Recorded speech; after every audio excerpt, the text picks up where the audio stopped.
KPCC ಅಧ್ಯಕ್ಷ D K Shivakumar ವಾರ್ನಿಂಗ್ಗೆ ಬೆದರದ್ರ Gaviyappa ಅಂತಕ್ಕಂಥ ಪ್ರಶ್ನೆ ಈಗ ಉಲ್ಟಾ ಹೊಡಿತಾ ಇದ್ದಾರೆ. ನಾನು ಆ ರೀತಿ ಹೇಳಿಲ್ಲ, ನನ್ನ ಹೇಳಿಕೆಯನ್ನು ತಪ್ಪಾಗಿ ಅರ್ಥೈಸಲಾಗಿದೆ ಅಂತೆಲ್ಲ ಸುಮಾರು ಸ್ಪಷ್ಟೀಕರಣವನ್ನು ಕೊಡುವಂತಹ ಪ್ರಯತ್ನವನ್ನು ವಿಜಯನಗರ ಶಾಸಕ ಗವಿಯಪ್ಪನವರು ಮಾಡ್ತಾ ಇದ್ದಾರೆ.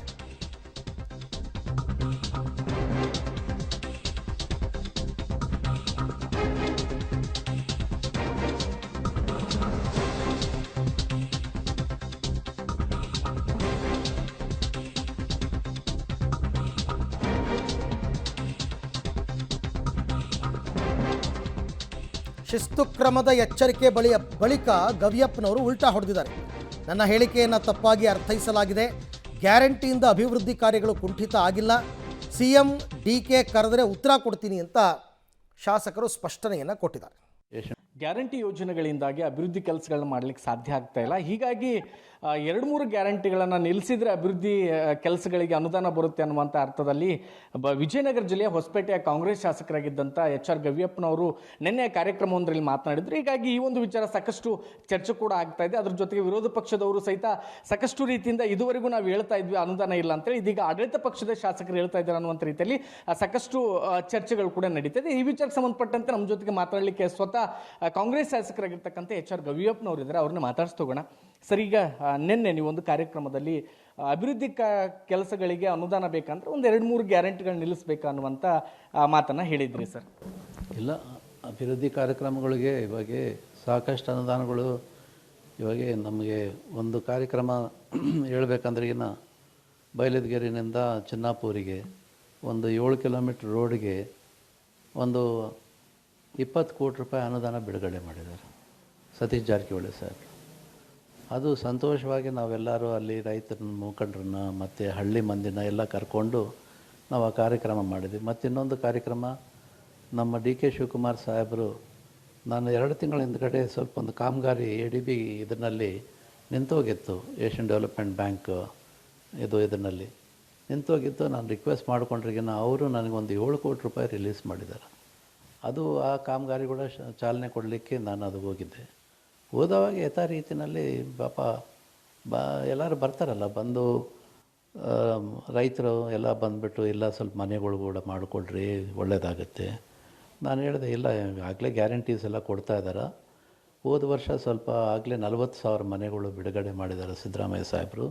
ಈ ವರ್ಷ ಕೂಡ ನಾವು ಕೇಳಿಕೊಂಡು ಇನ್ನೂ ಸ್ವಲ್ಪ ಮನೆಗಳು ಅದೇನು ಬಿಡುಗಡೆ ಮಾಡಿದ್ಮೇಲೆ ನಿಮಗೇನು ಅನುಕೂಲ ಮಾಡಬೇಕು ಮಾಡಿಕೊಡ್ತೀವಿ ಅಂತ ಹೇಳ್ಬಿಟ್ಟು ಅದು ಹೇಳಿದ್ದೆ ಅಷ್ಟೇ. ಆಗಲಿ ಅದು ಮಿಸ್ಇಂಟರಪ್ಟ್ ಮಾಡಿಕೊಂಡು I don't know why it has been trolling. ಅದು ಸರ್, ಈಗ ವಿಡಿಯೋದಲ್ಲಿ ಕ್ಲಿಯರ್ ಆಗಿದೆ ಸರ್. ಅಂದರೆ ತಾವು ಹೇಳ್ತೀರಿ ಈಗ ಅಭಿವೃದ್ಧಿ ಕಾಮಗಾರಿ ಪ್ರಮುಖವಾಗಿ ಶಕ್ತಿ ಯೋಜನೆಯನ್ನು ಆದರೂ ನಿಲ್ಲಿಸಬೇಕು ಅಥವಾ 2-3 ಗ್ಯಾರಂಟಿಗಳನ್ನ ನಿಲ್ಲಿಸಿದರೆ ಅಭಿವೃದ್ಧಿ ಮಾಡಲಿಕ್ಕೆ ಸಾಧ್ಯ ಆಗುತ್ತೆ ಅನ್ನುವಂಥ ಅರ್ಥದಲ್ಲಿ ತಾವು ಹೇಳಿದ್ರಿ ಸರ್.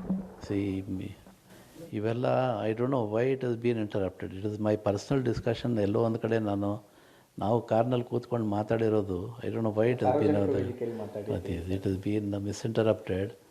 ಅದೆಲ್ಲ ಇಲ್ಲೇ ಇಲ್ಲ ಇವಾಗ. ಯಾಕಂದರೆ ಈ ಗ್ಯಾರಂಟಿಗಳಿಂದ ರೈತರಿಗೆ ಭಾಳಷ್ಟು ಮತ್ತು ಕಾರ್ಮಿಕರಿಗೆ, ಬಡ ಜನರಿಗೆ ಭಾಳಷ್ಟು ಸಹಾಯ ಆಗ್ತಾಯಿದೆ. ಹಾಗಾಗಿ ಇವತ್ತು it is the need of the day. ಇವತ್ತು ಯಾಕಂದರೆ ಅನ್ಎಂಪ್ಲಾಯ್ಮೆಂಟು ಭಾಳಷ್ಟು ಗಗನಕ್ಕೆ ಮುಟ್ಟಿದೆ. ಈ ಗ್ಯಾರಂಟಿಗಳಿಲ್ಲ ಅಂದ್ರಿಗಿನ ಭಾಳ ಬಡತನ ಆಗುತ್ತೆ. ಇವಾಗ ಈ ಗ್ಯಾರಂಟಿಗಳು ಇರೋದ್ರಿಂದನೇ ಸಾಕಷ್ಟು ಜನರಿಗೆ ಸಹಕಾರ ಆಗಿದೆ, ಅದರಿಂದ ಒಳ್ಳೆಯದಾಗ್ತಾಯಿದೆ. ಈ ಗ್ಯಾರಂಟಿ ಸ್ಕೀಮ್ಸು ನಮ್ಮ ಕಾಂಗ್ರೆಸ್ ಪಕ್ಷ ಮತ್ತು ನಮ್ಮ ಸಿದ್ದರಾಮಯ್ಯ ಸಾಹೇಬರು ಮಾಡ್ತಾ ಇರೋದು ಇದು ಒಳ್ಳೆ ಕಾರ್ಯಕ್ರಮ. ಇದು ಮುಂದೆ ಒರೆಸ್ಕೊಂಡು ಹೋಗಬೇಕು. ಅದಕ್ಕೆಲ್ಲ ನಾವು ಅವ್ರ ಜೊತೆಗೆ ಇರ್ತೀವಿ ಅಂತ ಹೇಳಲಿಕ್ಕೆ ನಾನು ಇಷ್ಟಪಡ್ತೀನಿ. ಸರ್, ಈಗ ತಮ್ಮ ಹೇಳಿಕೆಗೆ ಸಂಬಂಧಪಟ್ಟಂತೆ KPCC ಅಧ್ಯಕ್ಷರು ಮತ್ತು DCM ಡಿ ಕೆ ಶಿವಕುಮಾರ್ ಅವರು ತಮಗೊಂದು ನೋಟಿಸ್ ಕೊಡ್ತೀವಿ ಅಂತ ಹೇಳಿದ್ದಾರೆ ಸರ್. ಈಗ ಇಲ್ಲ, ಸಾಹೇಬ್ರ ಹತ್ರ ನಾನು ಹೋಗ್ಬಿಟ್ಟು ಕೂತ್ಕೊಂಡು ನಾನು ಮಾತಾಡ್ತೀನಿ. ಅದೇನು ಕ್ಲಾರಿಫೈ ಮಾಡಬೇಕು ನಾನು ಮಾಡ್ತೀನಿ. ಇವಾಗ ನಾವು ನಿನ್ನೆ ಉದ್ಘಾಟನೆ ಮಾಡಲಿಕ್ಕೆ ಹೋಗಿದ್ದೀವಿ. ನಾವು ಎಲ್ಲ ಕಾರ್ಯಕ್ರಮಗಳು ಅವ್ರು ಕೊಟ್ಟಿದ್ದೆಲ್ಲ ನಾವಂತೂ ಕ್ಷೇತ್ರದಲ್ಲಿ ಕೆಲಸ ಮಾಡ್ತಾಯಿದ್ದೀವಿ, ಮಾಡ್ಕೊಂಡು ಹೋಗ್ತಾಯಿದ್ದೀವಿ. ಅವ್ರಿಗೆ ಹೋಗ್ಬಿಟ್ಟು ನಾನು ಏನಿದೆ ನಾನು ಕ್ಲಾರಿಫಿಕೇಷನ್ ಸಾಹೇಬ್ರ ಹತ್ರ ಕೂತ್ಕೊಂಡೆ ನಾನು ಮಾಡ್ತೀನಿ. ಈಗ CM ಸಿದ್ದರಾಮಯ್ಯನವರು ಸಹಿತ ಸರ್ ಈ ವಿಚಾರಕ್ಕೆ ಸಂಬಂಧಪಟ್ಟ ಒಂದು ಸ್ಟೇಟ್ಮೆಂಟ್ ಕೊಟ್ಟಿದ್ದಾರೆ. HR ಗವಿಯಪ್ಪನವ್ರಿಗೆ ಏನು ಸಮಸ್ಯೆ ಇದೆ ನಾನು ಅವ್ರನ್ನ ಕರೆದು ಮಾತನಾಡ್ತೀನಿ ಅನ್ನುವಂಥ ಮಾತು ಹೇಳಿದ್ದಾರೆ ಸರ್. ಎಲ್ಲೋ ಒಂದು ಕಡೆಗೆ ತಮ್ಮ ಹೇಳಿಕೆ ಸಾಕಷ್ಟು ಸಂಚಲನಕ್ಕೂ ಕೂಡ ಕಾರಣ ಆಯ್ತಲ್ಲ ಅಂತ. ಇಲ್ಲ, ಮೊನ್ನೆ ನಮಗೇನಿದೆ ನನ್ನ ಸ್ವಂತ ಕ್ಷೇತ್ರ ವಿಜಯನಗರ, ನನ್ನ ಕ್ಷೇತ್ರಕ್ಕೆ KKRDB ಒಂದು ಅನುದಾನದ ಬಗ್ಗೆನೇ ಅಷ್ಟೇ ಬೇಡಿಕೆ ಇತ್ತಾಗಲಿ ಅದು ಬಿಟ್ಟು ಬೇರೆ ಏನು ಇದ್ದರೆ ನಾನು ಮಾತಾಡಿಲ್ಲ. ಇದು ಲಾಸ್ಟ್ 20 ವರ್ಷದಿಂದ ಅನ್ಯಾಯ ಆಗ್ತಾ ಇದೆ. ಒಂದು ನಮ್ಮ ನಂಜುಂಡಪ್ಪ ವರದಿ ಇದು ರಿಪೋರ್ಟ್ ಪ್ರಕಾರ ಅದು ಸಾಹೇಬರು ಸಿದ್ದರಾಮಯ್ಯ ಸಾಹೇಬ್ರು ಆಗಲೇ 6 ತಿಂಗಳ ಹಿಂದುಗಡೆ ಇನ್ನೊಂದು ಕಮಿಟಿ ಫಾರ್ಮೇಷನ್ ಮಾಡಿದ್ದಾರೆ. ನಮಗೆಲ್ಲ ನ್ಯಾಯ ಪಡಿಸ್ಲಿಕ್ಕೆ ಏನು ಮಾಡಬೇಕು ಎಲ್ಲ ಅವರು ಕ್ರಮ ತೊಗೊಂಡಿದ್ದಾರೆ. ಮೋಸ್ಟ್ಲಿ ನನಗೆ ತಿಳಿದಂಗೆ ಮುಂದಿನ ವರ್ಷದಿಂದ ಏನು ಅನುದಾನ ನಮ್ಮ ಕ್ಷೇತ್ರಕ್ಕೆ ಮುಟ್ಟಬೇಕು ಅದು ಮುಟ್ಟುತ್ತೆ ಅನ್ನೋದು ನನಗೆ ವಿಶ್ವಾಸ ಇದೆ. ಸರ್ ಈಗ ಈ ಸ್ಟೇಟ್ಮೆಂಟ್ ಇಲ್ಲ, ನಾನು ಹೋಗ್ತೇನೆ, ನಾನು ಹೋಗ್ಬಿಟ್ಟು ನನಗೇನಿದೆ, ನಮ್ಮ ಮುಖ್ಯಮಂತ್ರಿಗಳು ನಮ್ಮ ಅಧ್ಯಕ್ಷರು ಅವ್ರ ಹತ್ರ ನಾನು ಹೋಗ್ಬಿಟ್ಟು ನಾನು ಮಾತಾಡ್ತೀನಿ. ನಾನು ಇದ್ರ ಬಗ್ಗೆ ಅಲ್ಲ, ಅವ್ರು ಏನು ಅನುಮಾನ ಇದ್ರಿಗೆ ನಾನು ಮಾತಾಡ್ತೀನಿ. ನಾನು ಪಕ್ಷ ಬಿಟ್ಟು ನಮ್ಮ ಮುಖ್ಯಮಂತ್ರಿಗಳು ಮತ್ತು ನಮ್ಮ ಅಧ್ಯಕ್ಷನ ಬಿಟ್ಟು ನಾನು ಇಲ್ಲೇ ಇಲ್ಲ. ಸರ್ ಈಗ ಸಾಮಾನ್ಯವಾಗಿ ಗ್ಯಾರಂಟಿ ಯೋಜನೆಗಳು ನಿಲ್ಲಬೇಕು ಅನ್ನುವಂಥ ಒಂದು ಹೇಳಿಕೆ ಏನಿತ್ತು, ಈ ಒಂದು ಹೇಳಿಕೆ ಸದ್ಯಕ್ಕೆ ಸಾಕಷ್ಟು ಸಂಚಲನ ಮೂಡಿಸಿದೆ. ಅದ್ರ ಜೊತೆಗೆ ಎಲ್ಲೋ ಒಂದು ಕಡೆಗೆ ಈ ಒಂದು ವಿಚಾರಕ್ಕೆ ಸಂಬಂಧಪಟ್ಟಂತೆ ವಿರೋಧ ಪಕ್ಷಗಳು ಸಹಿತ ಸಾಕಷ್ಟು ಚರ್ಚೆಗಳನ್ನ ಮಾಡ್ತಾ ಇದ್ರೆ, ಎಲ್ಲೋ ಒಂದು ಕಡೆಗೆ ಇದು ಪಕ್ಷಕ್ಕೆ ಮುಜುಗರ ಅಂತ ಅನ್ನಿಸ್ತಿಲ್ವಾ ಸರ್ ಈ ಒಂದು ಸ್ಟೇಟ್ಮೆಂಟ್ ಹೊರಗಡೆ ಬಂದಾದ್ಮೇಲೆ? ಇಲ್ಲ, ಇವೆಲ್ಲ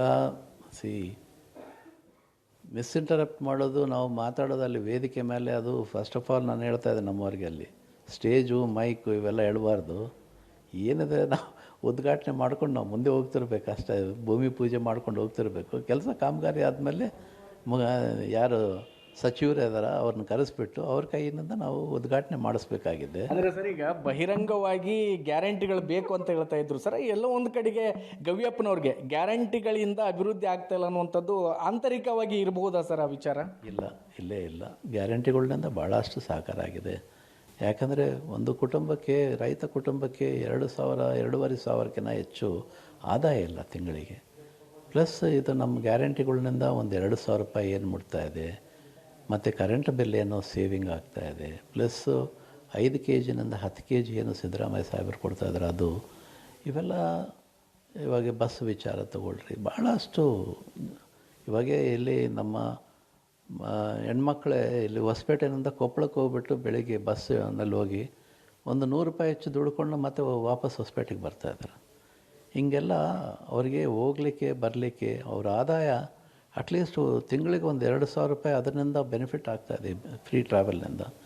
ಇವೆಲ್ಲ ಗೊತ್ತಿದೆ. ಎಲ್ಲದರಿಂದ ಇದೆಲ್ಲ ಬೆನಿಫಿಟ್ ಆಗ್ತಾಯಿದೆ, ಎಲ್ಲರಿಗೂ ಒಳ್ಳೇದಾಗ್ತಾಯಿದೆ. ಯಾಕಂದರೆ ಅನ್ಎಂಪ್ಲಾಯ್ಮೆಂಟ್ ಭಾಳ ಇದೆ. ಎಲ್ಲೋ ಒಂದು ಕಡೆ ಕೆಲಸ ಸಿಕ್ಕರೆ ಸಾಕಂತ ಹೇಳ್ಬಿಟ್ಟು ದುಡಿಮೆಗೆ ಹೋಗ್ತಾ ಇದ್ರ. ಸರ್ ಈಗ ಈ ಹಿಂದೆ ಕೂಡ ತಾವು KKRDB ಅನುದಾನ ಕೂಡ ನಮಗೆ ಸಮರ್ಪಕವಾಗಿ ಸಿಗ್ತಾ ಇಲ್ಲ, ಜಿಲ್ಲಾ ಕೇಂದ್ರಕ್ಕೆ 25% ಏನು ಬರಬೇಕಾಗಿತ್ತು ಅದು ಕೂಡ ಬರ್ತಾ ಇಲ್ಲ ಅನ್ನುವಂಥ ರೀತಿಯಲ್ಲಿ ಅಸಮಾಧಾನ ವ್ಯಕ್ತಪಡಿಸಿದ್ರಿ ಸರ್. ಎಲ್ಲ ವಿಚಾರಗಳನ್ನ ಕಂಡುಕೊಂಡಾಗ ಅಂದರೆ ಎಲ್ಲೋ ಒಂದು ಕಡೆಗೆ ಹೊಸಪೇಟೆ